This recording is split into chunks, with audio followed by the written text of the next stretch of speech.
America, a young country with a rich history. Now we are a prosperous, diverse land, but it wasn't always this way. America struggled in order for it to be as it is now. In the 1900s, there was a boom of immigration in the United States. There were many push and pull factors for them to come: job opportunities, poverty, war damage.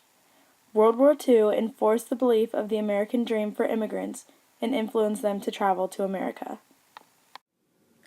I will be interviewing my paternal grandfather, Manuel Garcia. He grew up in the Philippines during World War II during the Japanese occupation. His family was very poor and had no protection from the soldiers. My grandpa, or I call him Lolo, decided that he wanted to move to America where there were many opportunities for doctors. The date was December 8, 1941, when Japan invaded the Philippines. 76,000 captured American Filipino soldiers were captured and forced to what is now called the Bataan Death March. They were forced to travel 65 miles on foot to a Japanese prison camp. The marchers made the trek in intense heat and were subjected to very harsh treatment by the Japanese guards. When you were young and in the Philippines, what was it like growing up with the Japanese? They live in our house. We must have left the house and went into hiding because I could remember when I was a little kid, later on, we found a lot of money, Japanese money, paper money, stuck in this attic. And I used to play with lots of Japanese money.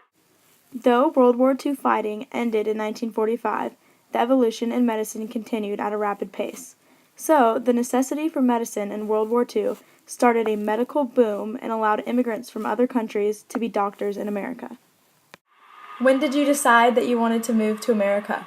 There was this advertisement that a Mercy Hospital in Hamilton, Ohio was looking for a doctor, and they will pay such and such number of dollars, and they will even pay partially the airfare. So I said, well, here we go, and I signed up. Because the Philippines was once a U.S. territory, there was a strong American presence there.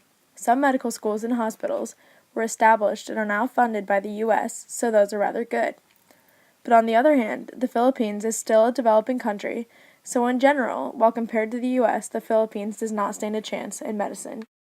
You went to medical school in the Philippines, and then you worked in America as a doctor.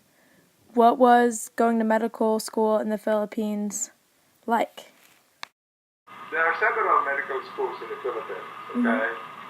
And the University of the Philippines is one of the, what they call Class A institution in the United States. Our medical school, for example, only accepts about 100 medical students out of more than 1,000 applicants. About half the Philippines' 88 million people live in rural areas, which is where poverty is the most severe. Among the causes of rural poverty are a decline in the productivity and profitability of farming, smaller farm sizes, and unsustainable practices that have led to deforestation and depleted the fishing waters. You and Lola are very, very thrifty and conscious with your money. Do you think that that's because you were poor growing up, or is that just a trait? Well, when I went to my home, my father has already died, and my mother was alone at home. I said, Mother, I would like to go to the United States. She said, you can go, except I don't have any more money. Can you do that, going to the United States without money? And I said, well, I'll manage. So when I married your Lola, the mother of Nilda, who is now my mother-in-law, remortgaged their house in order for me to get at least $50 in my pocket before I left the Philippines. So I came to the United States with just my clothes, an X-ray of my chest that was required by the United States, and $50 in my pocket. The American dream has powered the hopes and aspirations of people from all around the world for generations. It stands for a plain but revolutionary notion that each person has the right to pursue happiness and the freedom to strive for a better life through hard work and ambition. Do you believe, are you familiar with the American dream? Yeah. So, do you think that, do you believe in it because you came here? Well, yeah, obviously, from the Philippines, I hardly have anything. Like I told you, I came here with just a few pairs of clothes and then $50. And I was able to go through my internship. Then I went to a residency program in general surgery at Jewish Hospital.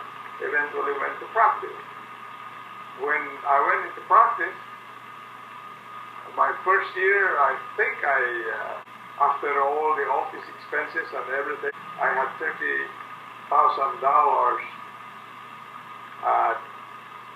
that I gained after 1 year. It was pretty good. My Lolo is now a multimillionaire and he has retired to Florida with my Lola. In conclusion, America makes it possible for immigrants to excel. It has opportunities that can repair the damage of wars even as brutal as World War II. We must not take our beautiful country for granted, and we should hope that people from all around the world are able to come to the United States and live out their own American dream.